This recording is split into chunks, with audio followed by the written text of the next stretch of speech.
long time. Gosh. Yeah. How are you, my Uh, friend? I'm fine, thank you. How are you? Good, good. Yeah, no, I've been taking a break because I've been trying to get us, completely settled into our new place, and we got a lot of stuff going on. I had an argument myself in the DC circuit I had to deal with, so um we're in the process of buying a vacation home, so I have like a lot of oars in the water at the moment. And that's probably going to continue for a while longer, and until I get things more nailed down here and situated the way I want them to be. But this year, toward the certainly after, uh, I'd say after Fourth of July, I hope to be doing a lot more various kinds of stuff like this, spaces, podcasting, maybe that kind of thing. Get myself back into action, but I need a few months to get everything squared away here first. How have you been since we talked last? I've been well. I've been uh, JFKing it lately. You've been going through all those documents? Yes, I have. I've. Uh-huh. It's a Oh. long history with me. I had two heroes, two political heroes, when I was young, Mm-hmm. and both got murdered. Yeah. JFK and RFK, Okay. and I mean Bobby Kennedy in particular. He more than anything else, he was my inspiration to become interested in politics and Mm. in the law. In the law, yeah. And when he was taken out, it was a sobering blow, and I worried for our country. And I've kind of followed it through the years off and on when I had time. But now with all these documents coming out in the last few years, I've gotten back into it and uh, kind of rolled up my sleeves and dug into it pretty deeply. Yeah. Well, we can talk about that. I think people might be interested in that another time. I certainly am. That predates me a little bit. What was the date of RFK's assassination? 68. 68. Steve says I was born in 68, so that predates me a bit. But yeah, I'll be interested in what you think about that stuff, King. Yeah, Bobby was a latecomer to the 1968 presidential campaign. Mm-hmm. Eugene McCarthy uh, first opposed LBJ Right, as the anti-war candidate. right. And LBJ had become hugely unpopular with uh, Everybody. well, particularly the young people. Yeah, We had a draft back then, yeah, yep. and if you weren't in college, um, if you graduated from college, you were subject to being drafted and sent off to Vietnam, Right, which by 1968 was massively right, unpopular. right. And My this was dad was drafted and had yeah, returned by 68. Yeah, yeah. This was before the Pentagon Papers came out and showed us how the government had lied to us. right. Uh, Shocker. yeah, well, Newsflash. yeah. Spoiler alert, the government lies to you all the time, Eh, folks. well, we learned it, but when Eugene McCarthy, um, had some success early on. Um, LBJ began to see the writing on the wall. Mm-hmm. He wasn't going to win. Right. He couldn't beat Nixon, so he dropped out. He announced he was going to spend the rest of his uh, term in office trying to make peace in Mm. Vietnam, Okay. and that brought in some other candidates, Hubert Humphrey mainly, who was vice president at the time, and Bobby Kennedy. And Kennedy, even though he got in late, was cleaning up Mm. with the younger voters, the voters in the kind of the populist vote, really. Mm. Okay. And he won California, and the night that he won California, the California primary, he was at a short victory celebration and was murdered uh, as he walked through the kitchen Right. at the Leaving hotel the he was in. hotel. Yeah. Yep. Sad, sad parts of our history. So, Ship, I see you. Oh, and there's Margot. Margot, I'm going to send you a speaker invite. Hey, Ship. Good evening. Good evening, my friend. You have been spending a bit of time listening to these arguments and listening to Judge Boasberg's Yeah, hearings. it was odd. I was driving on Saturday when this all popped up, Mm, and okay. so since I was driving and he had the dial-in number posted for the public line, I just dialed in, You and said, I'm a and member of so the public. I'll dial in. yeah, Right. so I listened to the 5 o'clock hearing. I think I was in the hardware store during the 5 o'clock hearing, and then they broke at 5:22 to come back at 6. And then I just ran a couple of other errands and continued to listen. And, I've not been shy online. I've Yes. appeared before Judge Boasberg several times. Right. I like him. He's a genial guy. He's a very even tempered judge, as, and Steve Yeah. knows and King knows.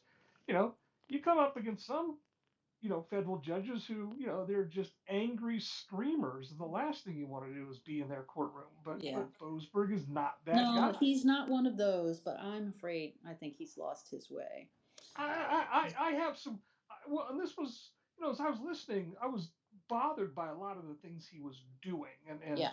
I'll just front out the thing that I couldn't believe was, and I'd had an opportunity because I'd seen the filing that morning just when I was online.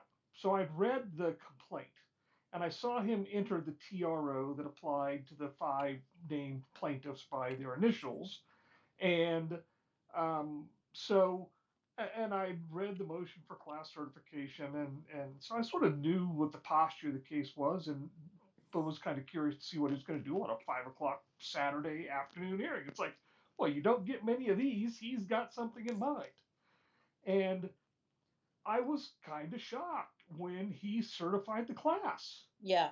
and I thought, Record was kind of thin for that. you've Yeah. got an unverified complaint with five affidavits with self-serving statements that I'm not a member of, TDA. Right. And you're going to certify a class behind that when the only motive for certifying the class was to extend the TRO to the class. That was Right. the only purpose for doing it. The government had not had any opportunity to file any opposition to brief the issues. I just that was to me, for lack of a better phrase, that was his original sin. That's where he said, instead of stepping back and saying, I really need to satisfy myself, I have jurisdiction before I take this step. And if that means that some people are out of the country, well, you know, Shit sometimes happens. stuff Right. happens. Right. But I can't. Could, could I ask you, how does he define the class? He did, and they talked about that a little bit. Um, I think that I can't remember exactly what the complaint proposed as the class, but what he said is he was going to define the class as any Venezuelan citizen over the age of 18 identified as a member of TDA, because those were the bases upon which, those were the factual bases upon which the person became subject to the removal order under the proclamation. Does that mean that somebody Oh, who's and no, and in custody. So okay? it would not apply to people who are not yet in custody. I was going to ask, does some if you're a Venezuelan, do you have to come out of the closet as being identified as the gang member to be a member of the class? No. And shockingly, and I Right. posted this a little while ago, and Leslie, you responded to it, and some other, and I was like, shockingly, the government managed to round up these five people who decided they wanted to be plaintiffs because they were not TDA members. Yeah. It's like, I you know, I Really weird how that happened. The whole playing yeah, it's field, the just other amazing. ones, The yeah. ACLU just manages to actually get their hands on people who are not TDA members, even though they've got all the tattoos, and maybe they've even admitted it. In fact, one of them says in their declaration, that they were told or they were identified during an interview, a DHS interview, as a TDA member during the Biden administration. It wasn't even anything the Trump administration has done. They Right. were identified as TDA during the Biden administration. Right. So, okay, before we get too far into the weeds, let's say hi to, oh, Margot, are you not a speaker anymore? So, Margot is going to be in and out, it sounds like. So Margot, join when you can and drop out when you need to. No problems. Excuse me. Okay, so let's back up and set the stage a little bit. So what Well, we're I tell you talking what, about. let me do something real quick, Okay. and then we'll do exactly that. Because I Okay. had this, there are some outside the record facts that I learned today just reading news articles that I think become very instructive. And let me give you, and then we can come back and talk about it, and then maybe complete the circle and come back to where we're starting. Here's the That way sounds like out of us. this. Here's the way out of this. So now I didn't realize, but Venezuela was taking back their nationals under, after the Trump administration took over, started wanting to deport people at a rapid rate. Venezuela was accepting back. They did the same thing Colombia did. Oh, we're not taking them back. It's dehumanizing. They're not being paid the proper respect. Blah blah blah. Okay, and then the Marco Rubio went and made them a visit, and suddenly their tune changed. Right. Venezuela was taking theirs back, but on March 8th, Venezuela halted all repatriations over a sanction of Chevron oil for exporting Venezuelan oil. That triggered the Venezuelan government, Maduro, to say, oh, no more repatriations. We're not accepting any more flights from the US. And that set in motion the AEA. They didn't need it because the Venezuelans were taking their TDA members as quickly as we could send them to them. Right. That set in motion the sequence of events that led to the AEA proclamation on the 14th or the 15th, published on the 15th, and did all this. Now, what's happened today? Oh, Venezuela's taking their TDA members back again. A flight arrived in Yeah. Venezuela today. All Funny right, how that and is. it's a Right. Venezuelan government jet. So it's Venezuela who brought their own jet. So I assume or presume that the agreement with El Salvador, where these 200 plus TDA members have spent a week, is that if Venezuela will fly their plane in there and pick them up, they're free to go. We don't care if they sit in a Venezuelan prison. If they're willing to go back to Venezuela and Venezuela's willing to take them back. That's what we wanted to do with them in the first place. Right. They're like a way station, but they can Right. get out of It's that just a way holding station as place. long as they're going back there and not coming here.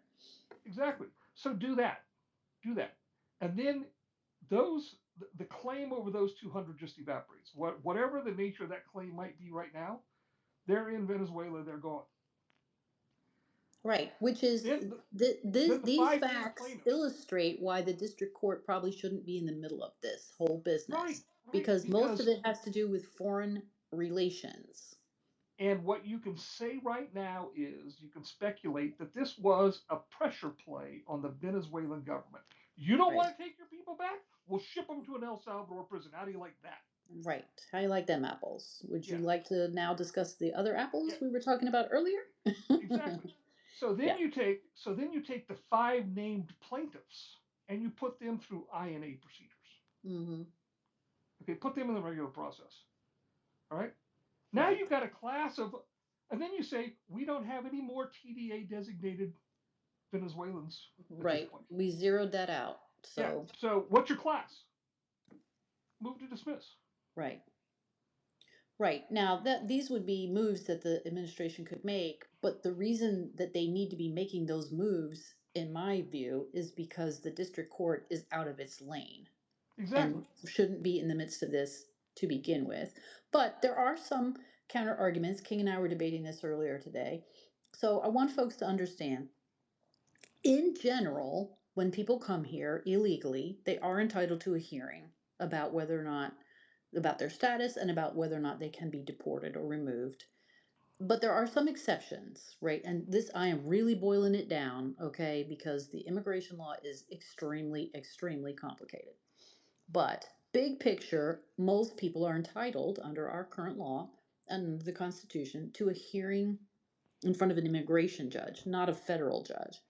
There are some exceptions, and probably most people who are listening will know at least that this one, the first one, which is there's expedited removal that's allowed if our agents catch people immediately in the vicinity of the border.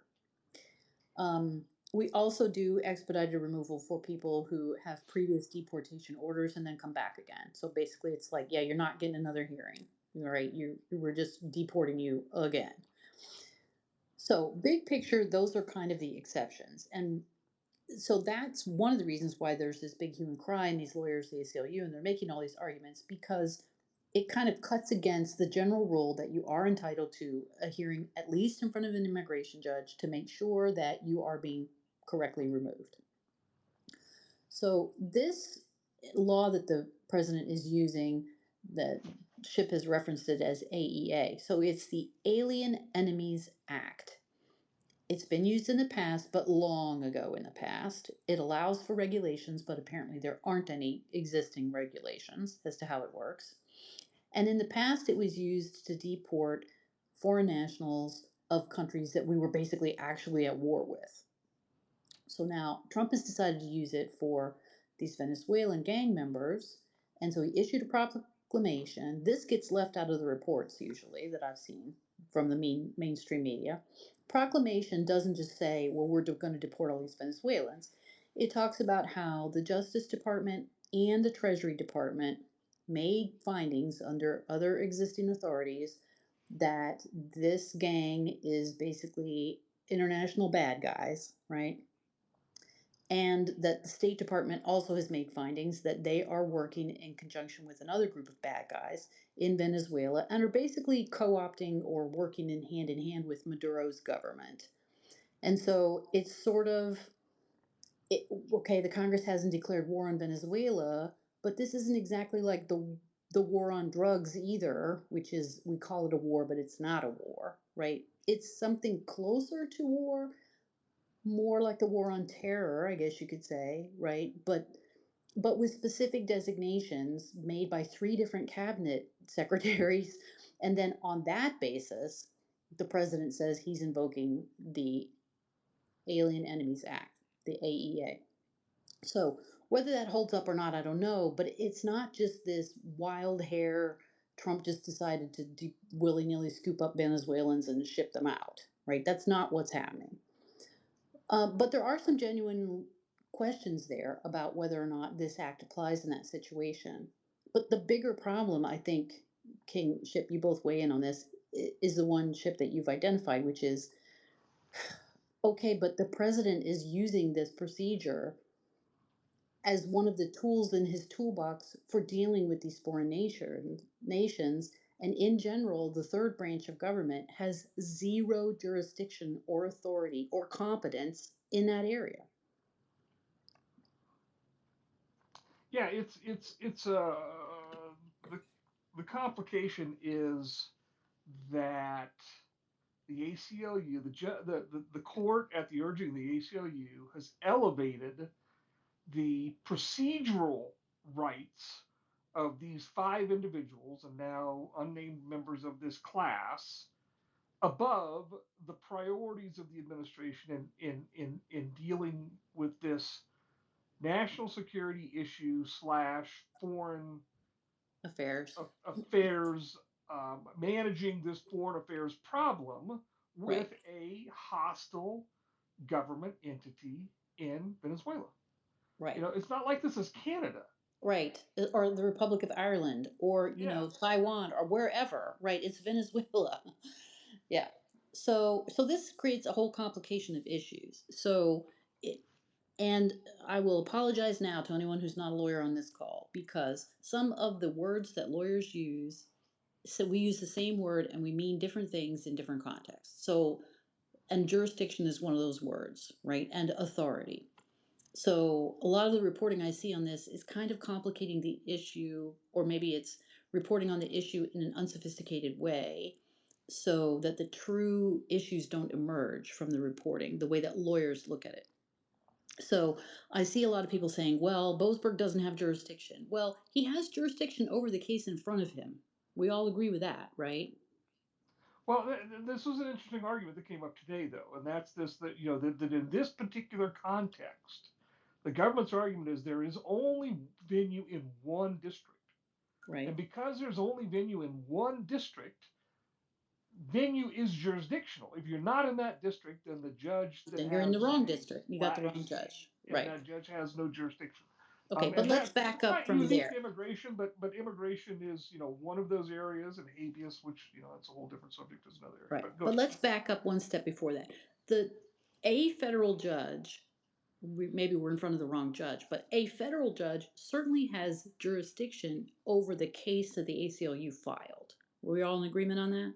A federal judge, correct, and that was one argument that was raised by Judge Walker today in the hearing. If Mhm. you listen to his questioning of the ACLU. Right. So they're in the right court. You're in federal court. Okay. But then the question is, are you in the correct specific federal court? The answer to that may or may not be correct. But that's a different issue. Jurisdiction and venue, which is there are, I forget even how many district courts across the whole country. That's what the 94. venue is. 94? Yeah. Are you in the specifically correct courthouse? That's the venue question. The jurisdiction question is, does the federal court bench writ large have the ability to hear this kind of a case? That answer is yes. Answer is maybe you're in front of the wrong specific district judge. But then there's the further question that I keep trying to point people to, which is even if you're in the right court system and you're in front of the right courtroom, a federal district judge might still not have authority to issue some of the orders that Boasberg has issued because the federal judiciary cannot tell the other two branches of government certain things. And the federal judges, they get used to issuing orders that affect the federal government, that apply to the federal agencies, but that doesn't mean they have authority to tell them anything that they want. And in the areas of the spheres of influence or areas of law where the Constitution gives power to the executive branch or to the legislative branch, then the judiciary can't issue orders contrary to those other branches' powers. And from where I sit, that looks to me like Judge Boasberg is square in the middle of that, and he doesn't appreciate it. Judge McFadden characterized this, I thought, very simply and very clearly in an order denying a motion of preliminary injunction, um, where he said, that federal courts begin with the assumption that they lack jurisdiction, and they have to affirmatively establish that they do have jurisdiction before they can provide preliminary injunctive relief, and that the burden is on the plaintiff to establish that to be the case. And in this instance, I think, back to Judge Boasberg's earliest problem is he treated this based on an assumption that, well, there's an APA claim. And because there's an APA claim, we always have jurisdiction over APA claims. Therefore, I have jurisdiction. I'm just going to move forward. Well, he might even be right about that, but that doesn't mean he can write any old order that he wants, right? Agreed. Right. And he's like ignoring that point. That doesn't mean he can tell the president of the United States to do anything and everything that comes into his mind, and that seems to be where we are. So, to use a more extreme example, let's say a foreign company has filed a complaint in federal court because the US government has seized certain of their money or assets here in the United States. District court would have jurisdiction over this claim, over this case, over that argument. But nevertheless, a district court judge could not issue an order that says, well, during the pendency of this case, the State Department cannot have negotiations with the foreign government that's behind this company in order to, resolve what to do about this property because now this case in front of me. And so I hereby ban the Secretary of State from talking to the Prime Minister of that foreign country. You can't do that, Judge. Impossible. Are we in agreement on that? Yes, but part of the remedy that the plaintiffs are seeking is not just injunction, They also asked for a declaratory judgment as to what can and cannot be done under this act. Yeah. And uh, if the court has jurisdiction over the case, it has the authority under the rules of civil procedure to render a declaratory judgment saying, here are the limits, and you've gone way past the limits, something like along those lines. Right, I agree with that. Judge Roseberg could say, this act only apply, my interpretation of this act is it only applies with it when there's been a declaration of war by the Congress. Right, he's either wrong about that or he's right about that, but he could certainly issue that order. But the orders that he has issued, like ordering the plane to be turned around, that to me is complete insanity. I agree. Ship, what did they say about that case out of World War II under this statute involving Ledecky. Okay, Ludecky versus yeah, Watson? Yes. yeah. So if you follow this at all, either what Margot's written, what I've written, what others have written, what the mainstream media has written, you see referred to over and over again this Ledecky case, and it arose. Um, it's got a lot of very good language, but it's factually pretty distinct from this situation. In Ledecky, you were dealing with German nationals, and there's been a reference to them being members of the Nazi Party. I don't recall whether that was actually called out in the indictment or It wouldn't have in mattered, the I don't case or think. not.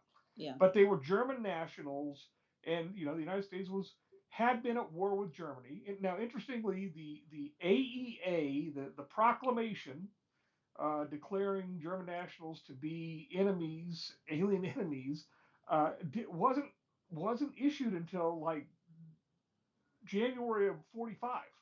Okay. So the war was Took us a damn while near to get around over. with that. Yeah, Okay. they got around to it, and then it was in August of '46 when these particular German nationals at issue were made subject to the proclamation and scheduled for removal. And so they went to court on the basis that the war was over. War? What war? You had Right. VE Day, and so if the war is over, then there's no factual authorization for the proclamation under the AEA. So how could they be ordered removed? Because there's no, there was a declared war, the Germans lost, the war is over, and so we should be able to stay.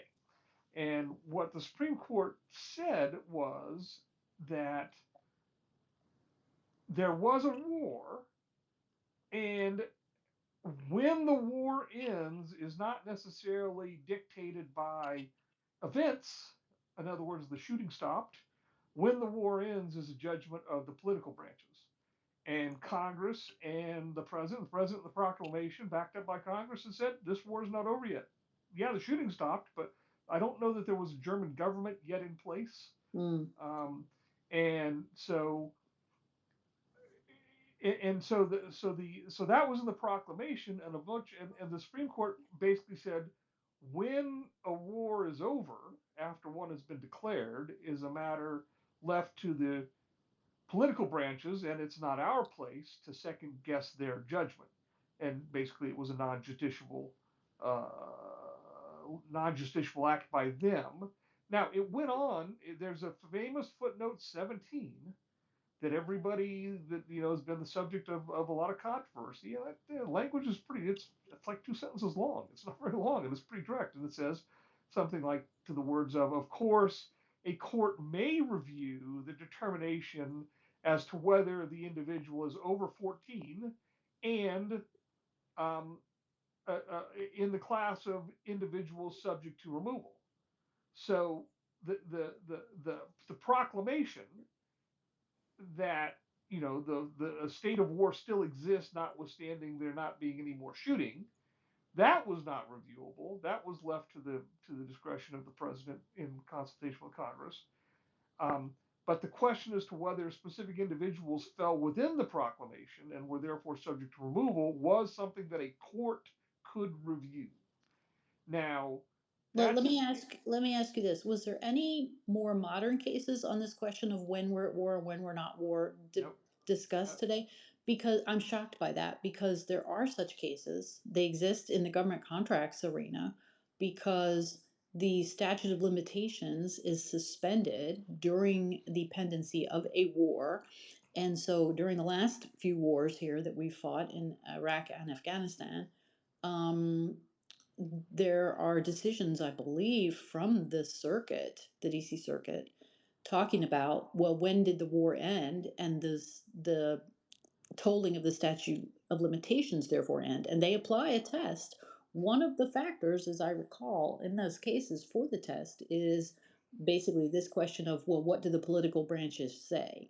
What does the president say is the end of the war? You know, Bush's famous mission accomplished. Is that when the war ended?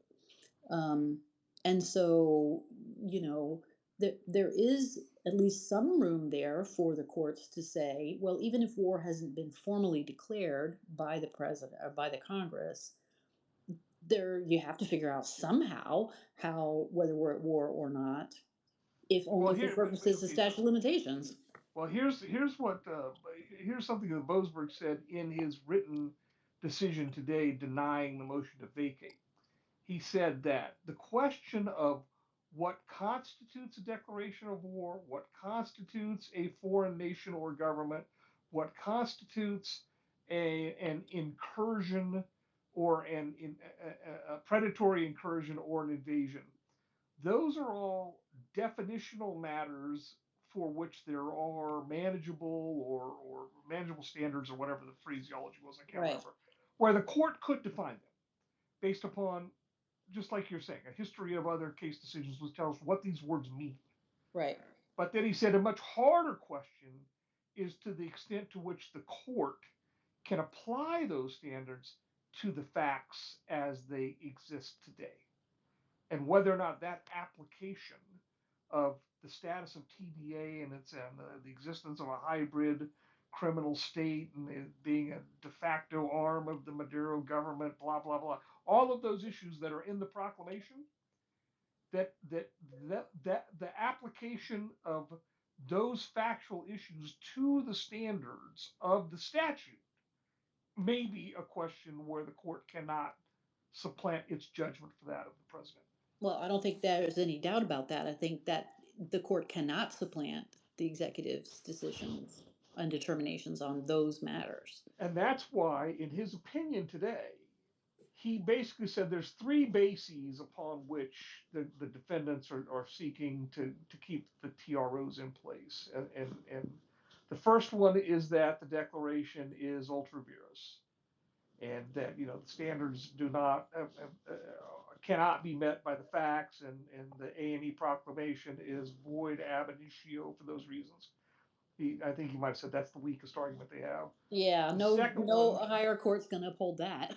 yeah, the second one is that they're entitled to some process, some opportunity to show that they're not TDA members, and therefore they fall outside the class of individuals, Venezuelan citizens subject to deportation. And does he Um, say to whom they should be making that proof? To him? no, To an no, immigration judge? Oh, that was a very interesting subject of debate in the hearing last Friday. The hearing last Friday was on the motion to vacate. And he asked both sides. He said, let's talk about the practical implementation of whatever review you envision, ACLU. Describe it to me, nuts and bolts. What would it be? What would satisfy your view of what your clients are entitled to? They didn't have a clear answer. Then he right, asked the government, he says to the government, imagine that the outcome here is that the courts, not just me, but the other courts, decide that there is some review process necessary akin to what is provided in immigration. How describe the nuts and bolts? How would that? Would it be written submissions? Would it? Does the person have to be advised that they have the right to a hearing? Do they have to assert their right to a hearing independently on their own initiative, like a habeas claim? Um, who's and conducting that hearing? What's the exactly, who's it standard that they're before? using? Right? Right. Yeah. Who has the burden of proof? What is the burden of proof?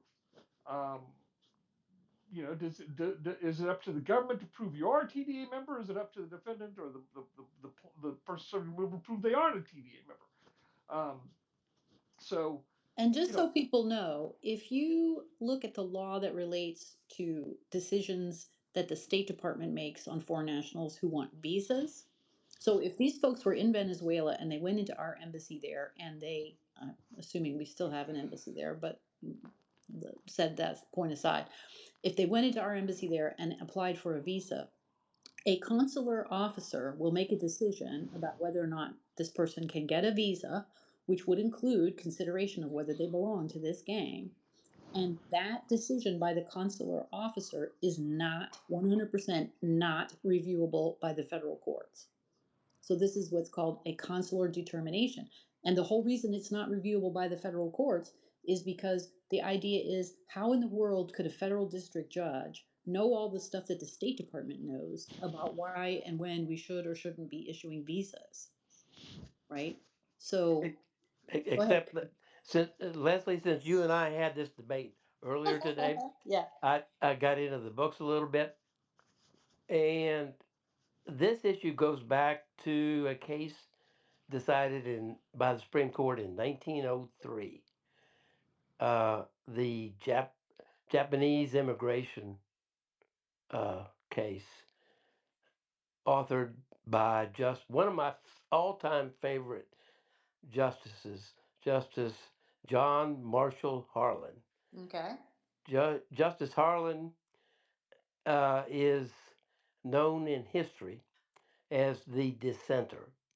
He wrote more dissenting opinions than any 10 other justices. And he became my favorite, one of my two favorite justices in law school, because he was probably 100 years ahead of his time. Mm. He dissented in he was the dissent in Plessy versus Ferguson, the separate but equal school segregation case that got overturned in 1954 by Brown versus Board of Education. So he was that far ahead. That was an 1890 something case. He was that far ahead of his time, Right. and he could write. He was a brilliant legal mind, and he wrote the court's opinion in the 1903 Japanese immigration case, and he addressed the issue of, uh, do these non-citizens, non-documented immigrants have any constitutional rights, including the right of due process under the 15th and 14th Amendments. And he said they do because Congress has recognized them. Every immigration law Congress passed contemplates some form of process to be used before you can deport somebody who's already here. Even if they're here unlawfully, if you want to deport them, there's a process, a due process that's due these people. And that's never, no court, to my knowledge, has ever said it doesn't apply. So you have to put that kind of uh, tradition and history in into this alien uh, the Enemies Act. Right. Alien Enemies Act, put put in even the Ledecky case talks about there are certain issues that you have a right to judicial review over. So I think the plaintiffs have a good argument that they're entitled to some rights. You can't go pick them up out of the bedroom, put a bag over their head, put them on an airplane, and haul them off to uh, Venezuela or El Salvador. El Salvador or wherever, and turn them over to some tyrants in some horrible prison. without any kind of notice or any right of due process. They have a right to be heard by somebody somewhere uh, as to whether their rights have been violated, whether this statute is being properly applied. And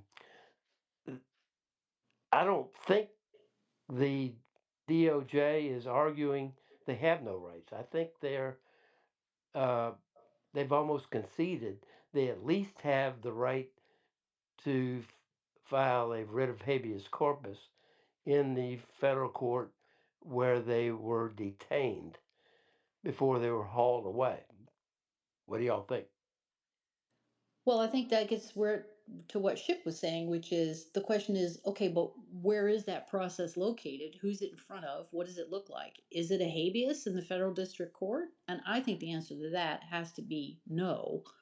On the circumstances where we're talking about people who are in the country illegally and they've been officially designated by the government as belonging to this international criminal cabal, right? So we're not talking about applying this kind of rule to the average immigration case. Now, whether that'll hold up or not, I don't know. That's to me that it makes sense that we treat this circumstance differently than ordinary immigration cases, because it does bother me that the arrangements that the State Department and the administration have made with both Venezuela and El Salvador, that can all be thrown into chaos and up into the air on the international stage because one district judge has questions about the application. That doesn't make sense to me. Ship, what were you going to say? Well, and that was a big problem during well, both during the hearing today, and if you saw the invocation of the state secret privilege and the three declarations filed. Did you see that? Yeah, that's recent. So explain to folks what's going on with that. Yeah. So okay. So well, that's the compliance issue, and the judge wanting specific information about the operation as it unfolded Saturday night, the 15th of March. Um, and and the government makes invoking the state secret privilege, the government, which prevents further inquiry by the court if the court accepts the privilege, although I don't know how the court can reject the privilege even if it could, except under threat of contempt. Right. So, and so people understand it's basically on the grounds that it would harm the interests of the nation for this information to be provided even to the courts. But I mean, Right. I'm really dumbing it down, but that's what it is.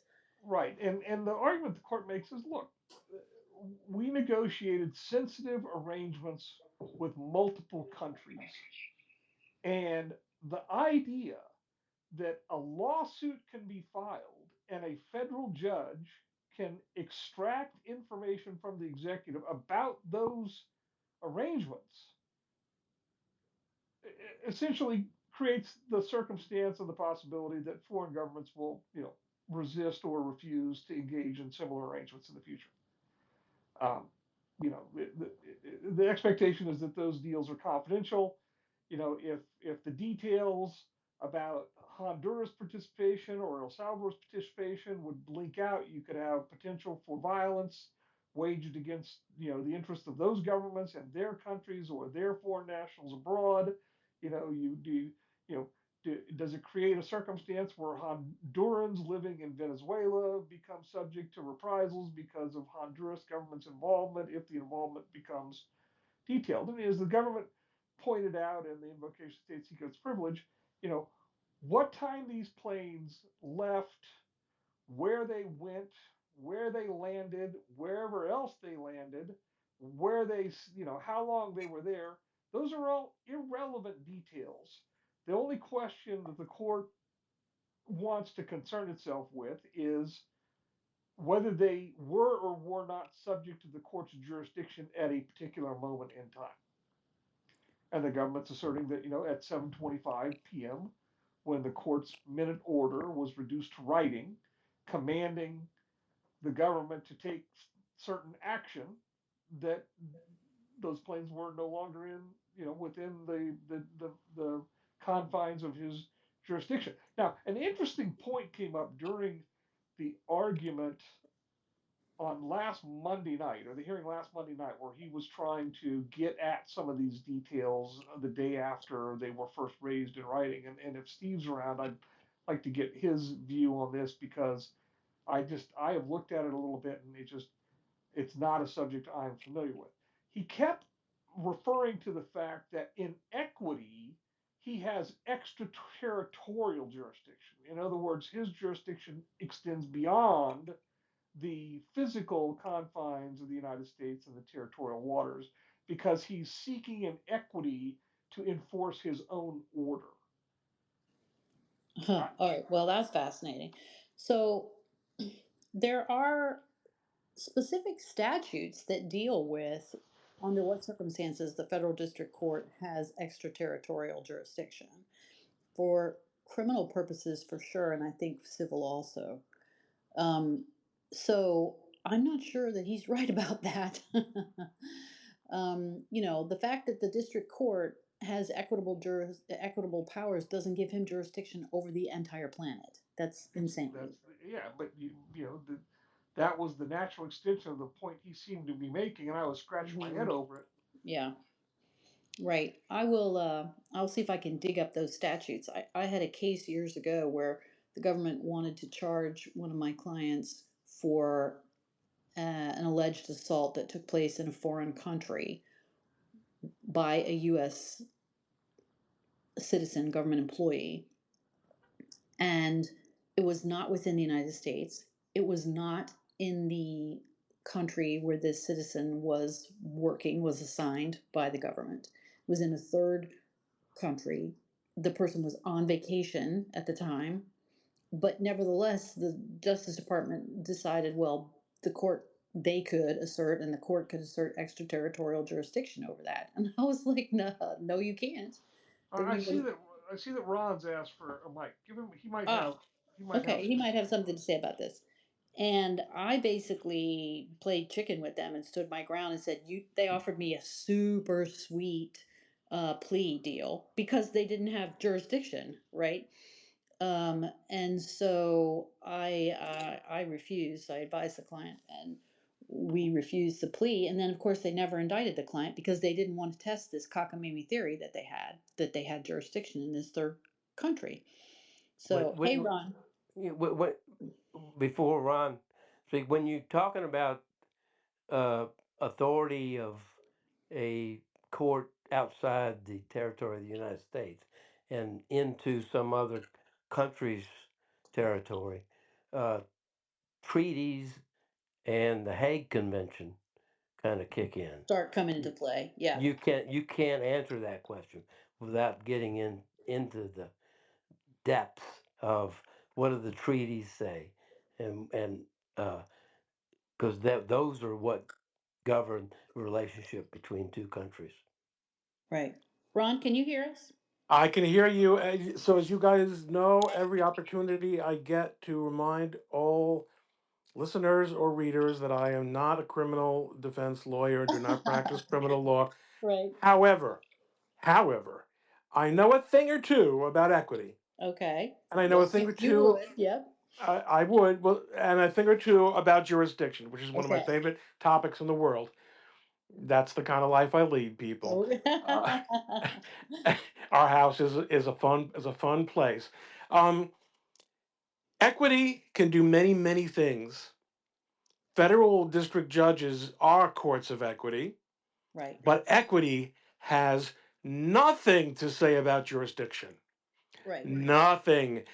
Equity gives the chancellor the power to do all sorts of things to fix all kinds of problems with respect to persons and matters before it.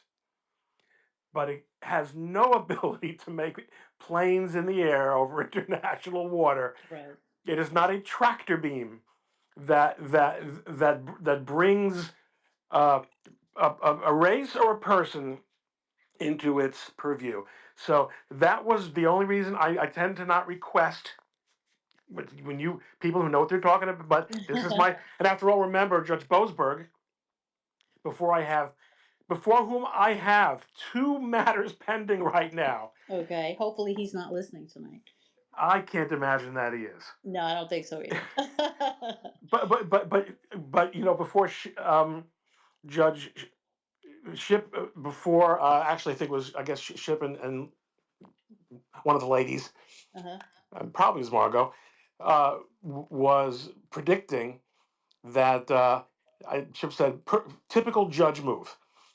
He'll say, I absolutely, positively was right, but there does seem to be a niggling issue here Hmm. that we can't resolve. That would be not only a typical judge move, but an absolutely typical Boasberg move Right. because he is a. It's kind of funny unless it comes to things involving Donald Trump. He's a rather passive judge. I mean, I tried the jury case in front of him in January. He makes you. He's not one of those judges who takes the bull by the horns. Or brings counsel into his roping room and says, "What are we doing Right. here?" He's Right. not. Yeah. He kind of doesn't break a sweat, and really, I must say, since we're all here, this idea that people can post pictures of this man and say you could just see he's an evil eye. He's got the evil eyes. You can just tell that he's diabolical. Um, It's so childish. yeah, It's so childish. that's beneath us. I agree. There is, I say this in every space and every opportunity I get. There is clearly a viral um, madness in the DC courts, the DC federal courts, with respect to everything involving Trump. Normally, moderate judges are have allowed themselves to be completely unhinged by these cases, and now this new generation of Trump cases. This is not a crazy left winger, but Boasberg, no, he's not. He's definitely he, not. he's He's not. But yeah. there's no question that culturally, and this is another topic that I'm always talking about. Every district has its culture, and one of the problems we have in the electronic age, in the immediate, uh, where when I came into the profession, you might not hear about a case out of the districts where you practice, other maybe than California if you were a specialist and right, you were following it. I don't know copyright law, but Mhm. it wouldn't be until you were working your way through through Shepherds that you'd find out that a case came out 3 months ago in Nevada. Well, we hear everything immediately In now. instantaneous law, right? Which So is the not really judges great. Yeah. and the judges, no, they're not. They're looking over their shoulders at are the other judges do, and this became really obvious during the 2020 election challenges. But then within a given district, and remember these guys are all in the same courthouse usually. Yep.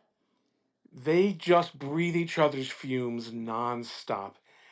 And the political atmosphere in DC, as you guys know, has been raw as hell for the last 10 years. And, that's where we are now. But, I think you're right. I don't think Boasberg has the stomach. I don't think the Honorable Judge Boasberg has the stomach to be the poster boy for the constitutional crisis. I think there are truly insane judges who are absolutely up for it, and Yeah. I don't quite think he's the one. Well, I was going to say this on Twitter, but I'm going to ask you guys what you think first. I'm a little bothered that Judge Boasberg decided to even deal with this case. He was one of the judges who went out of their way to go to the courtroom the day that the current president appeared for his indictment in that Jack Smith case. Boasberg was not assigned to that case, right? He didn't have any business in that courtroom, but he and several of the others, they went to attend, to sit in the back and attend. And I think, Which you okay, never see, folks. you never see, Non-lawyers, yeah, never, that was totally never, inappropriate. never. He was the chief at the time. That was completely inappropriate. Yeah, and Okay, it was all the worst offenders too. You know, Yes, it it was was. Amy Jackson and Beryl Howell and Right. Boasberg and Right. Okay. And having done that, maybe you thought, okay, he's never going to be president of the United States again, and this is a moment in history, and I want to sit in the courtroom and see it. Okay. But having done that, I don't understand how you think you're now sitting in judgment over cases brought under his by his administration because you've made your views clear about him by doing that. And I don't understand how anyone can possibly think that those judges that did that are going to be impartial and fair in any case brought by the administration. So there's that. what Ron was referring to there, and I was actually trying to jump in, but my mic was off. What Ron was referring to was Were you um, talking into the void? yeah, Margot. I think Margot had put up a post about a prediction about what Judge Boasberg was going to do on the show cause issue, Right. rate non-compliance, Well, he and hasn't then issued a show cause, has he? well, no, well, he's no, he did. Ooh. The government's got to respond tomorrow, um, and and and so basically he has declared that they did not comply with his order, and so Well, he's going to okay, so show cause Milady. behind Yeah, on the facts on that. Initially, so he had not issued a show cause, right? He was just demanding answers. right, but And the I was government like, kept wait a minute, you can't be right. doing that. And the government kept not giving him answers. They kept, Yeah. oh, we're looking at the show. We're looking Right. at maybe invoking state secrets. And then Right. they gave him a couple of declarations that, you know, just said, well, the planes were outside the airspace at the Yeah. time of your Right. written order, That wasn't Can you which good. is very, imagine if he conducted himself this way with respect to a single J6 case? Oh my yeah. goodness. It's Right. interesting. Yeah. This whole written order thing versus oral order Yeah. from the bench. This all turns on a very interesting opinion written by Judge Lambert in Hmm. 2004. Wow. And Judge Lambert says in 2004, and an injunction issued from the bench is not an injunction. Right. I mean, That's just that's the what he judge says. talking. Yeah, Right. that's what he says. And he cites a Ninth Circuit case Ninth Circuit case involved a judgment issued from the bench that was then altered in the written judgment. And the Right. Ninth Circuit Which said we governs. There's a bunch of law on that. yeah, and the Ninth Circuit said we review the written judgment because it leaves open the possibility that the judge changed his mind for some Right. reason before the time by between leaving the bench and reducing his judgment to writing. And so there's this, and the case was it was Mark Levin's foundation against EPA, and it Hmm. had to do with Carol Browner, the former EPA administrator, having had her hard drive reformatted and a bunch of data lost Mm. when there, at a time that there was either a preservation order in place or not, or a TRO directing EPA to preserve record, So at the end of the decision, basically, Judge Lambert came down with there was an ambiguity in his written order such that he could not find that the EPA, Carol Browning, had purposely, destroyed evidence that had been ordered to be preserved. And Lambert wasn't shy about holding public officials in contempt, you guys. Anybody who doesn't Exactly. know this about Judge Lambert, he And he has This is, previously done that. High ranking public officials. but this is the old Judge Lambert because he got Yeah. the virus too. Yeah, I know. I know. It Yeah, is, I had lots of cases with him. I mean, I may have had more cases with him than about any other judge in the last 3 years. Yeah, you did well by him, but Well, I do there's think a whole story he, behind that, which yeah, which is just comical. yeah. Um, but but for Boasberg to say you were bound by the words I spoke to you in the hearing to turn those planes around requires him to end up 180 degrees from where Lambert was in 2003. Right. And I don't think he's prepared to do that. okay. No. So And let's, folks, I know non-lawyer listeners. Judge Lambert is an old judge. He's a respected judge. Yeah. He is a district judge. In other words, Judge Boasberg is not legally bound as another district judge. He does not have to follow the opinion of Judge Lambert, but he would, being the kind of guy Judge Boasberg is, which Well, and is it's the culture in the DC right, courthouse too. exactly. It's way more like that there than it is in any other district I've ever been in. So I this is think in the where Southern District you have the same kind of thing with some of Do the you old in New York? hands. Yeah. Yeah, yeah. Okay. I'm and not this is ever there, where There's so. another Southern District. yeah. Right. But This is where Yeah. Margot's prediction comes in, and she should ask for a damn microphone and come up and talk about it. This is where Margot's prediction come in that I just jumped in and agreed with her 1,000%, and that is Judge Boasberg's going to say that the government knew what my order was. Yeah. They're alleging in bad faith that they thought they had to wait for my written order, and that there's an ambiguity in my written order in the sense the written order doesn't say turn the planes around, but they knew, and they're asserting that discrepancy in bad faith. However, that is a discrepancy between the two, Yeah. and Well, also, there's my point that I don't think he had the authority to order that plane to be turned he's around not going to say in that. the fucking first place. He's going to Right. say he was right. Yeah. He's going to Of say he course was he right, is. Yeah. but he has But to let the government off the hook yeah. because of the implications of a contempt order, and Right. there is this issue as to what was effective and what time. Right. So let me ask Steve because he's come in here.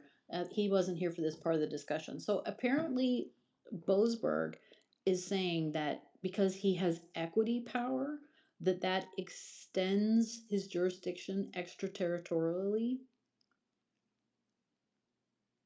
I don't, that doesn't make sense to me. Yeah. So that's a negative, you guys. Steve says no, that's not the law. to, So to put this in practical terms, uh, would Judge Boasberg be able to order the release from prison in El Salvador, right various gang of members those guys of now. those Yeah. guys now, Yeah. because they're there in violation of his order? Well, whose Of the, planes were? But hold on though. At the time he not have understood. He may have thought that those planes might have been being flown by personnel who were subject to the authority of the To the President of the order. United States. Right. Yeah, I suppose that's true. But you know what? It's really, it astonishes me. No consideration at all is given by this judge, which judges, federal judges have a lot of power, but it's not inexhaustible. But no consideration was given to by him to the idea that maybe that's not a good idea, actually, for a whole bunch of other reasons. For him to just say, you must turn these planes around. But that gets back to the point that I made earlier, which is that he elevated Yes. the procedural necessity of these people being given an opportunity to argue that they're not TDA members above all other considerations. Right. Everything else is noise. Well, and I have That was often that was seen federal judges do that when the issues involve national security and foreign affairs because they don't comprehend that their branch of government only sees a tiny slice of that world and that they don't have authority or competence in that area. They what also, though, I mean, in terms of real, what is it called, legal realism. Yeah. If a judge, if a judge believes that you have pulled a fast one on him, he's it's going to become personal. Yeah. and he said that. He said that it was clear to him that the government was in a hurry to get these people out of the country, knowing that he had set a hearing at 5 p.m. on Saturday, and they were basically trying to evade possible judicial intervention. You know Uh, what, Judge? So I told the story on X. So what? Go I ahead, Ron.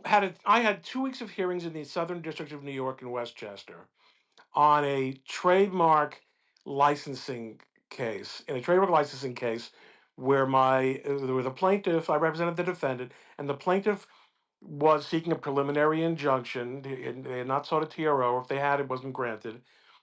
Uh, to prevent my client from dumping stock that they had, which they had lost. It was, it was genuine stuff, but the license agreement had come to an end, and my client was stuck with it. And they wanted to sell it, and we had this great hearing, and I love preliminary injunction hearings because you seldom have much preparation for them, so I have an advantage over people who prepare. And During the course of this, my clients were saying, "Well, can we? Is there anything stopping us from selling it now?" I said, "There really isn't." Well, when the judge found out that my client had sold, 2/3 of the stuff during the course of those proceedings, he hit the roof. And I'm thinking to myself, dude, you could have ordered a TRO. Right, exactly. You have the power to do things If now, Boasberg but you wanted didn't to exercise it. skip his, threesome that morning, or on the golf course, um, Yes, yes. Playing or golf, people. Keep your minds out of the gutter. or if he had wanted to, I don't want him working on Shabbos, but that's his lifestyle. Whatever Yeah, it right. is, Yeah. whatever it is, if he, it's not as if, here's the thing, it's not as if he said, well, I want to give the government time to prepare adequate opposition, so let's Right, set it for Monday. right, So in which case then it would be a bad look for the defendants, for the government, to have taken advantage of his, let's call it consideration. It's really just fair opportunity to be heard, which right. is that goes both ways. um, you guys know what I'm saying. Yes. Right. There is either an order in extant in existence that applies, or there isn't. Right. It's like being pregnant. You are or you aren't. There's no in between. Right. Yeah, The judge let has me add. issued an order, or he hasn't. Yeah, let me add something else to the mix that he said during the hearing, the second hearing on Saturday, when the government was talking about. So they start at 5, go to 5:22. They then break from 5:22 to 6 with the instruction for the prosecutor or the trial attorney from Main Justice to see if he can get more information about the status of the 5 named plaintiffs. Now, I have speculated online. I think somebody in that charter company that was being used was feeding information to the ACLU, because the ACLU had awfully accurate information about the flight details, um, that they referenced both during the 5 o'clock session and 6 o'clock session. But when we came back at 6, there was some discussion about, uh, that deportation was not considered irreparable harm. In other words, you get deported.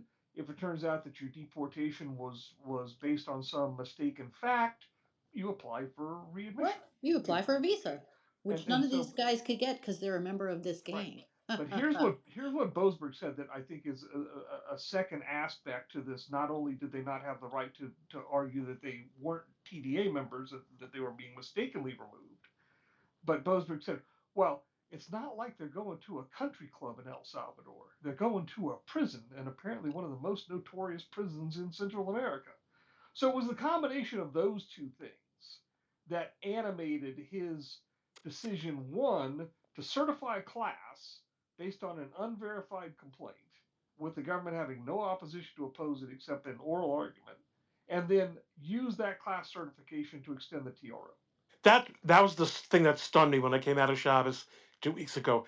He certified a class. Yeah. Yeah. Guys, class certification is where the money is. It's where the meat is in class actions. You don't just shoot from the hip and certify a class.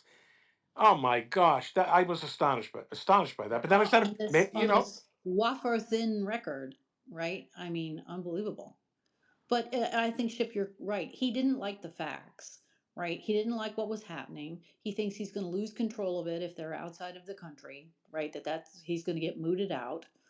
So he decided to go on a thin record, but at the same time not issue an immediate order, which would have protected him against the actions that the government then took in doing the hurry up. King, you want to jump in here? I've got a question. What if it turns out that the deal with Salvador includes uh, donation or compensation in some form to help cover the cost of keeping these people in that dastardly prison?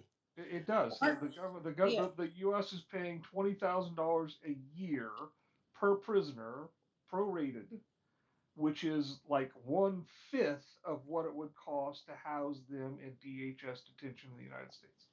Right, Rubio said was, pretty good deal.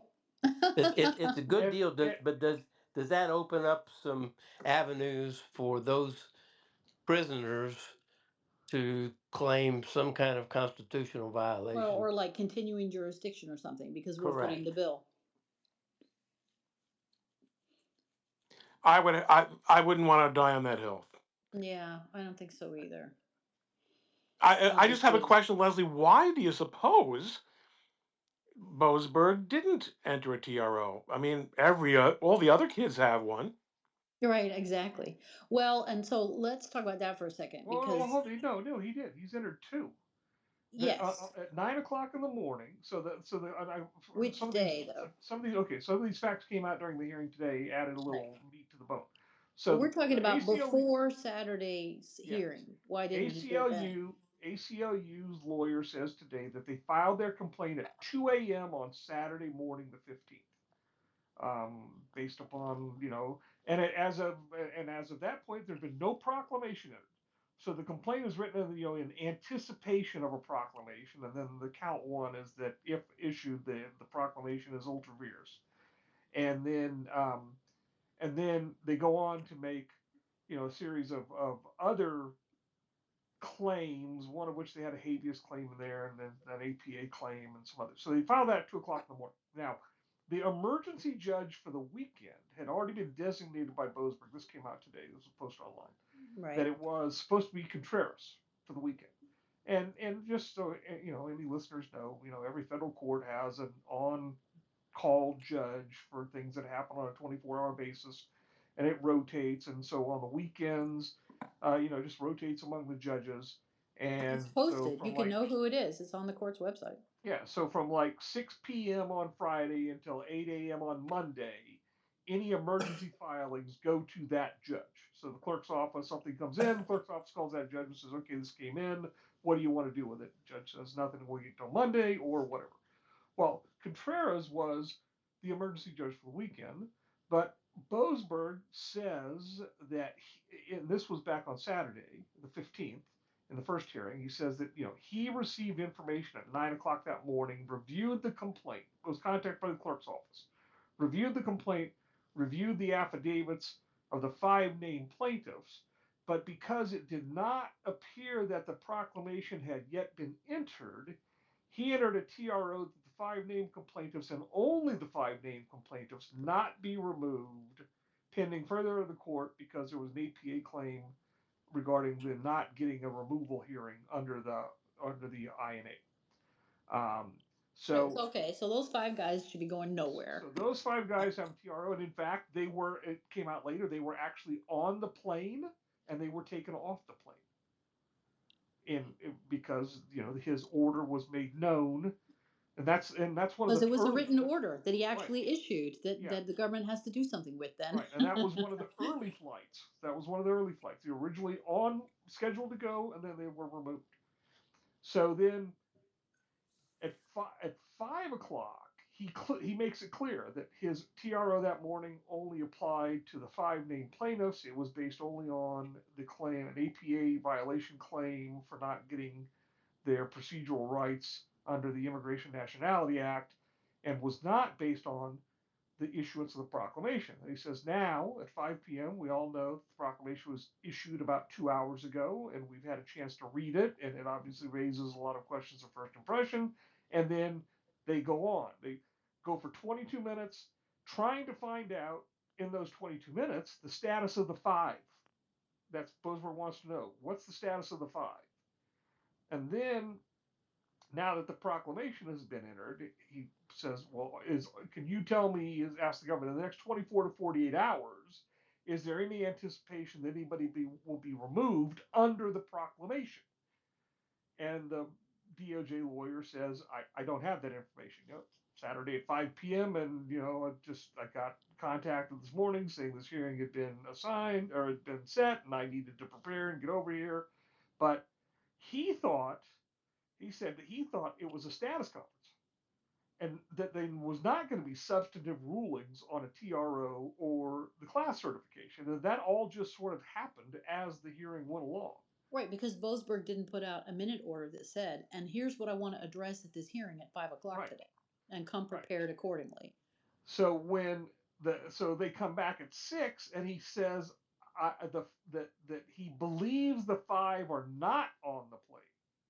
That was the information he had. That the 5 were not being removed, but that he had no information. He basically, not that he had no information. He said he was not authorized to disclose any operational information about anything else. In other words, just like they don't advertise when the marshals are transporting a defendant from one place to another, for security purposes, Right, yeah, they right. weren't going to say, "Oh, by the way, we're In shipping this 200." public hearing on the record, oh, Yeah, and yeah, that's what he kept saying is we're not going to do it in public on the record. So then Boasberg says, "Well, look, let's do this. See if you can get the information. We'll come back, and if we have to go into a sealed session, we'll do that, and then you can give me what I need to know." So, so they go. So he comes back, and the plaintiffs say the ACLU lawyer says, "Well, we understand that one flight left, you know, 45 minutes ago, and a second flight left 30 minutes ago, and that there's a third flight set to go out in an hour." But they have the exact times. yeah, So clearly somebody operationally, and I think it's probably the charter company, gave them the information. So Boasberg then goes, he asked the government. Now this is in the sealed hearing. He asked the government, to confirm that. The I'm government says, sorry, "Your this Honor, is or is not in a sealed hearing? this is in the sealed hearing," and Okay, because later they produce a transcript that's unsealed. right, okay, But in the sealed hearing, he asked the government to confirm, and the government says, "Your Honor, I can't confirm or deny any of that information. I'm not authorized to provide any of that information." So then Boasberg ends the sealed hearing, goes back into public session, and essentially just gives out the information the plaintiffs had in the public right, session. right, And then says, the government won't confirm or deny, so I have no reason to disbelieve what I'm being told by the plaintiffs, so we're going to operate on that basis. right. Because he's now the Secretary of State or Yeah. something, right? Yeah, or the So Department of then, so Homeland then, Security, right?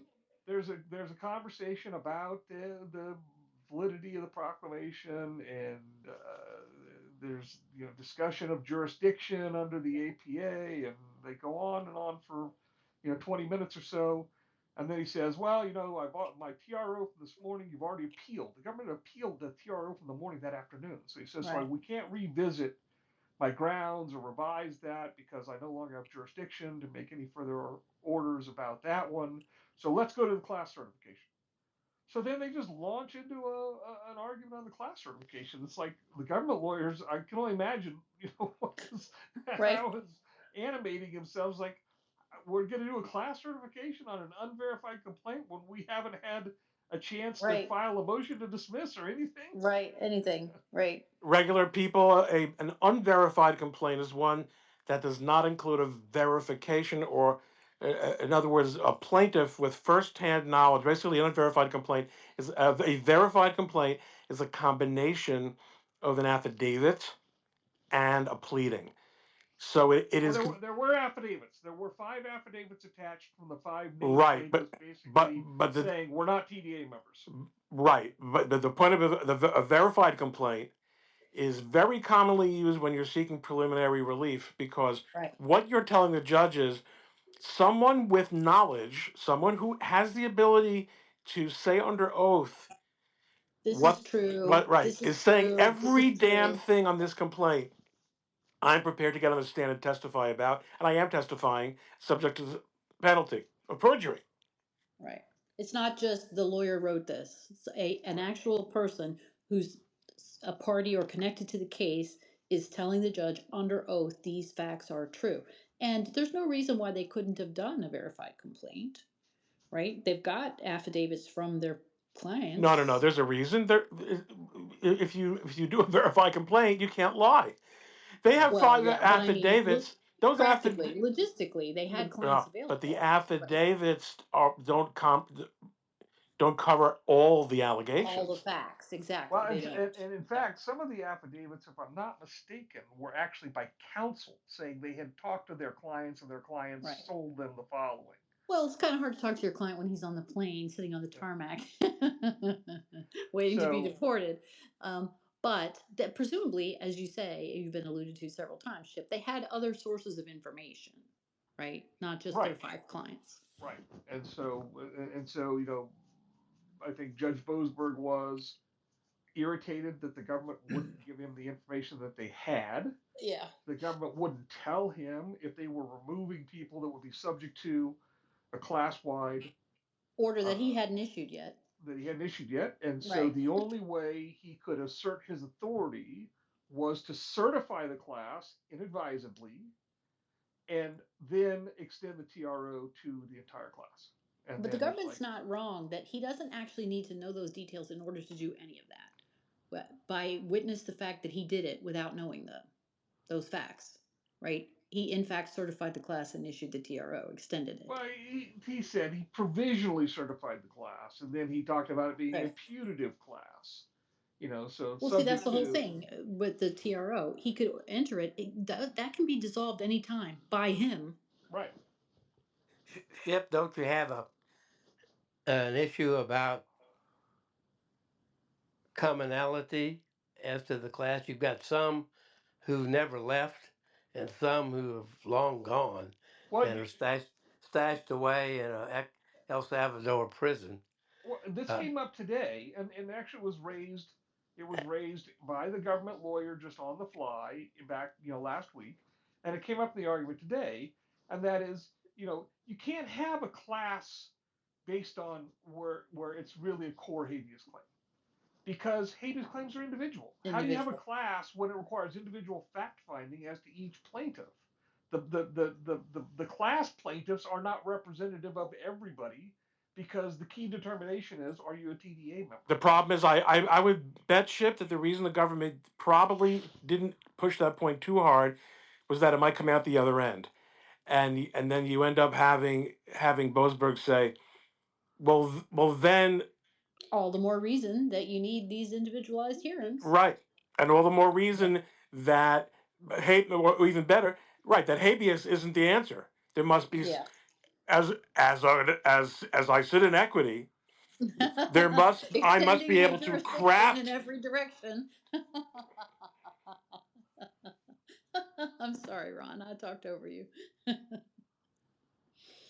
No, if laughing at my gags, you never have to apologize for. Right, I'm just envisioning Boasberg now as an octopus with all these short arms extending his jurisdiction in every way. So, well, all right. So let's talk about some of the procedural stuff. So, in our circuit, the circuit says you cannot even appeal a TRO because they think they don't have jurisdiction to do that. So now, Ship. So tell us, the government filed an appeal. They named it that. They didn't call it a mandamus, right?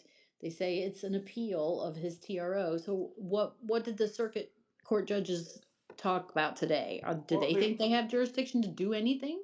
they filed two appeals. They filed an appeal for each TRO. The TROs are treated separately. The initial one involving just the five named plaintiffs, and then the subsequent one later that day, he For made the that. class? Yeah, Okay. he couldn't modify the one in the morning because the government had already appealed, so he didn't have jurisdiction. So he just entered a new one against the class in the afternoon, and then so the government appealed that as well. Now, interestingly, I don't know how much of it you actually listened to. You indicated in our messages that you gave up because it was just too Uh, irritating. it was I Um, couldn't listen to that lawyer yeah, talking. the lawyer actually is deputy assistant attorney general for immigration litigation, so he's a subject matter expert, but that doesn't necessarily mean he's well experienced in arguing before a circuit court Right. proceeding. So he knows the immigration law backwards and forwards, but he was not a very good advocate in front of the Yeah, court, I didn't think. But he yeah. was dealing with Judge Millette. Judge And Millette yeah, is she very, just very, very smart. So, and she is, and she's just right on board on every point with Judge Boasberg that these people right, have to she is. have an opportunity to contest the accuracy of their designation as a TDA member, and that comes before all else. I don't, nothing else really matters. And then, but there was about a 5 or 6 minute back and forth. I don't know if you heard this about, well, circuit precedent requires you to have sought a stay from Judge Boasberg before you come to us seeking a stay, and you didn't do that, They right? didn't do that. Now, they did file a motion to vacate his order, though, right? He ruled on that today. Right, right. Um, but he didn't have a good answer for that question, the extent that procedural hurdle is preclusive, it's a problem. But she kept asking, well, you filed a notice of appeal, but you didn't ask him to stay his order, no, and then so you had Sunday and you didn't ask him, and you had Monday and you appeared before him on Monday. You had a hearing on Monday, and you didn't even ask him orally to stay his TRO at the hearing on Monday. And then you had Tuesday and you didn't, and you had Wednesday, Thursday. She just beat the horse to death, making the Yeah. point that they had not. So she's just gonna. I mean, she has the same sentiments about what's necessary to protect to guard against, to safeguard against a mistaken identity, improper removal to a third country prison. And I think that's actually the biggest. Um, I think that's the biggest point of contention with Judge Boasberg is like, if you were shipping them to Venezuela, I wouldn't be so agitated about it. You're not shipping them to Venezuela. You're shipping Oh, them but to a he still prison in would El be. I Salvador. don't believe that for one damn minute. What I think they actually are upset about is that nobody outside of Department of Homeland Security is reviewing whether the Homeland Security's decision is correct. That to me is what the ACLU wants. They want to create a challenge system to this. I think that's what Judge Boasberg thinks is should probably be the right answer, is that somebody other than Homeland needs to review this. And I don't agree with They've that. got to take that argument to Congress Yeah. because the Alien Enemies Act simply doesn't doesn't provide for that. Right. Now they say, well, there's a provision that says the government can do regs. Well, that doesn't mean that the regs have to create a hearing procedure. No, but I think that we shared this thought earlier in the messages. I think it was an error for the administration to not set up something minimal. Right. And Even if then to it's an say, internal review, a yeah, different and then they could department. say, Yeah. and they could spell it out. They could have spelled it out in detail, and also what the standard was, that they would use, and then they could say they can make the argument that the statute textually gave this authorization to the president. And the Right. president has followed that authorization and created this regulatory scheme for how to carry out the proclamation. And you And don't have beyond any that, judicial review. Thank you very much. right, right. Yeah. The judicial review, to the extent it exists at all, is only that we followed the procedure, not the outcome that we came to. Right. Right. And the courts are used to that. Again, on this idea of like consular determination, the day I went and argued my last case, the case before us was an argument about whether a State Department regulation violated the underlying enacting statute. And Judge Millett was on that panel, by the way. Okay. And the Well, argument basically being the reg can't violate the statute, but the court also can't review the ultimate determination. and there's actually there's a couple of very good sentences in that in the Ledecky case that talks about where the court says, that the government has set up a process, and the process involved hearings, and it's not our place to review the accuracy of the outcome of those hearings. Right. For the separation of powers argument reason that I keep hammering, which is they don't have the authority or the competence to do any of that. Now, let me come back to the full circle as we started this thing, because I actually need to jump off here. It's only 7:30 on my end of the country. Um, this is where I come back to the idea that I think this all spun up quickly in response to Venezuela beginning to refuse to take back their nationals. I think that's why there are no rigs. I think they when Venezuela was taking back their nationals, they didn't need to do They this. didn't need any of this, right? And then when Venezuela quit taking back their nationals, the two options were: we can draft a bunch of regulations, and we can create a process, and we can invoke the ANE or the AEA, and But then we got to go then through the APA, and that takes time. Blah yeah, blah blah. so or we can just make this a power play where we're just going to jam through the transfer of 200 Venezuelans to El Salvador and then Right. give the finger to Venezuela and say, what do you want to do now? Right. Right. Do you want to talk, be reasonable and work something out, or do we need to use more of our power? Right. Right. So, well, I had predicted in the conversation that King and I were having that, we may very well see more of these coming down, and regs too, from this administration, to basically say these are not ordinary immigration cases, right? When a determination can be made that the person is involved in the international trafficking of people or drugs or various other things, especially when it can be tied to a foreign government, but maybe not even then, if proper determinations can be made, like by State Department and Treasury Department, that yes, this is an international illegal cabal. Those cases probably should be able to be handled differently than sort of your ordinary people are coming up from South America, crossing the border because they're economic refugees. So I won't be surprised if we see more of this, both in terms of executive orders and regs. King, what were you going to say? I agree with you, uh, but the Supreme Court has kind of given the administration a roadmap, as Ship said, as to how to do it. And I don't think the courts are going to put up with the power play. I think they're going to draw a line. They're going to have to recognize, based on past precedent, that say in the case of a mistaken identity, that person who claims he's not in the gang, uh, and not subject to this, uh, or this rule, this ordinance, uh, has to have some way to contest it. I would be okay with that if it was not in a public forum, right? Like if it was a Homeland Security or State Department internal procedure. Well, true that, but you need to write the regs Yeah, that in order that to spell that establish out. that. If Right, you don't exactly. do that, you're going to get a public forum. Right, That's the right, problem. That's right. the That's where we dilemma. are. That's where we are. Yeah, Well, and then that goes back to the idea that I started with, which is there's a way to moot out this current situation right. and then write the regs on your own time schedule without having the court holding a gun to your head. Right, right. I mean, you still run into the problem I have with it, which is you're just allowing one judge in a public forum to interfere with effectively our relations with foreign governments. That doesn't make any sense to me.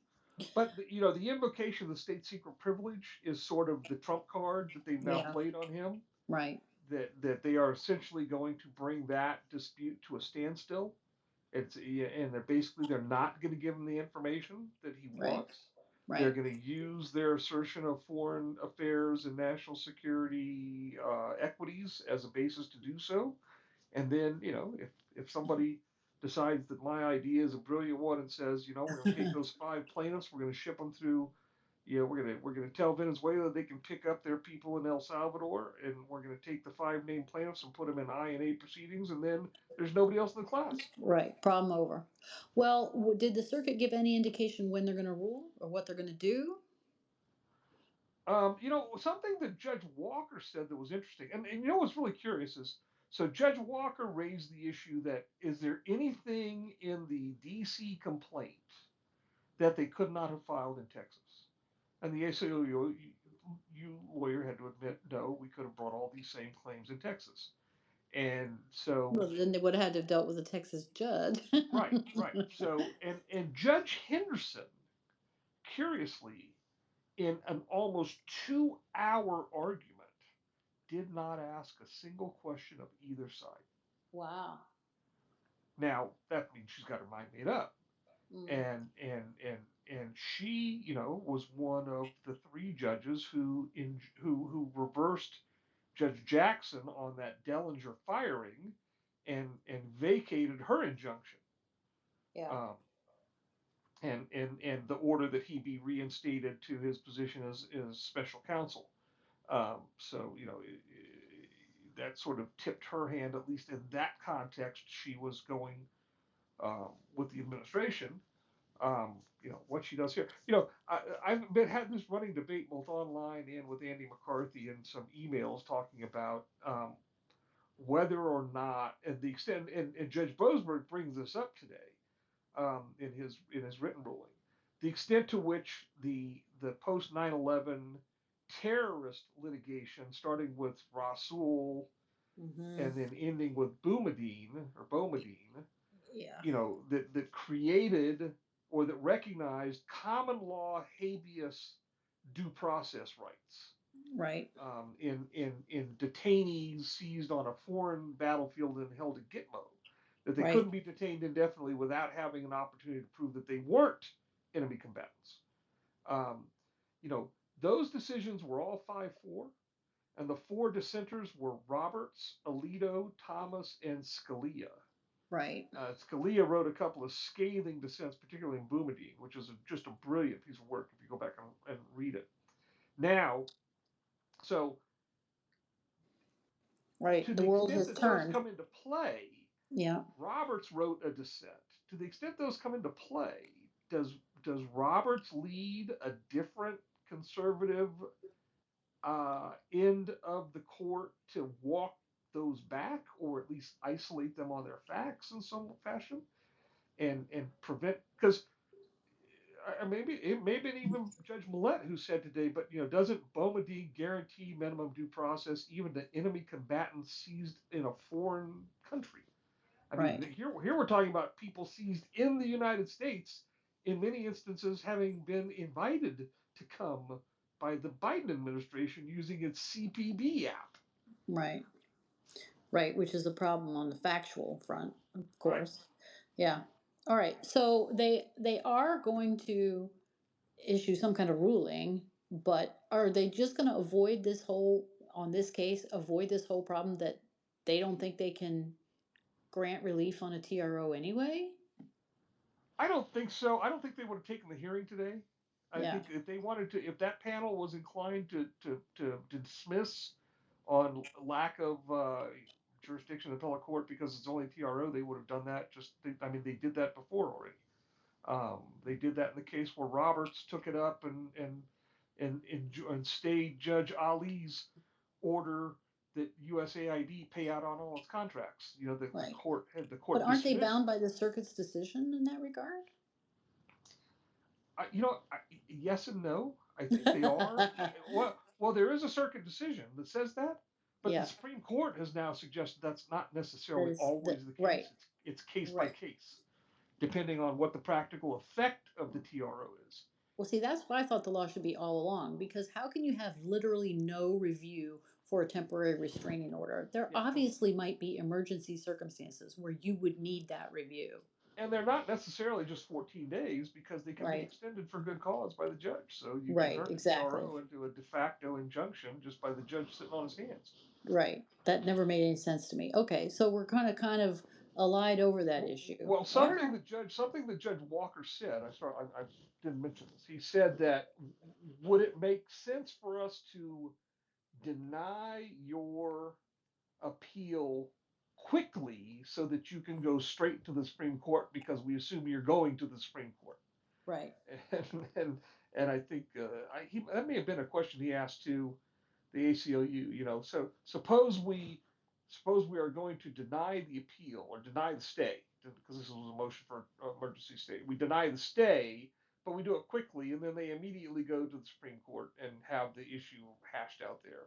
Hmm. And so that's something I think that he has in mind, possibly, um, and just get it off their docket, let the Supreme Court deal with it. Right. Well, with Henderson and Walker being on the panel, it's one of the more conservative trios. Millette is not a conservative, but she's extremely, extremely smart judge, and Well, there's only so yeah, there's Rao, Katsas, and Walker are the three mhm. Trump appointees, and then Henderson is a George H.W. Bush appointee. Yes, yeah, she's So senior. Yep, right. so there's only I So think there's 15 active judges on the circuit, so there's only so it's 11-4 is the the breakdown. current makeup, right? And interestingly, she's the only one who's. I mean, she'll likely go senior, pretty much any time, Right. creating one slot on that court for Trump to fill, and there's not going to be another one. Right, because that bench is pretty young at this point Yep. Yep. for appellate judges. Yeah. So, okay. All right. Any final words, you guys? We're going to wait and see what they're going to do. I think it's going to get ruled on relatively soon. I could see. I mean, I could see Judge. I could see Judge Walker and Judge Henderson saying, this case should be filed in Texas. We're going to grant the stay and tell the plaintiffs, send it back to the court and to dismiss without prejudice. Tell the plaintiffs, file where it should be filed. File in the right courthouse, people. Right. Okay. All right, King, any final words of wisdom? None for me. All right. Oh, I should say that if that happens, then I expect the en banc court to take it up and change it. Right. The whole circuit. Yeah. Yeah, because ACLU will definitely petition for that. No question. Yeah. Ron, thank you for joining in tonight. We enjoyed having you. Well, Do you have any thank final you. words of wisdom? No, I think I have really said far more than I know what I'm talking about at this point. So.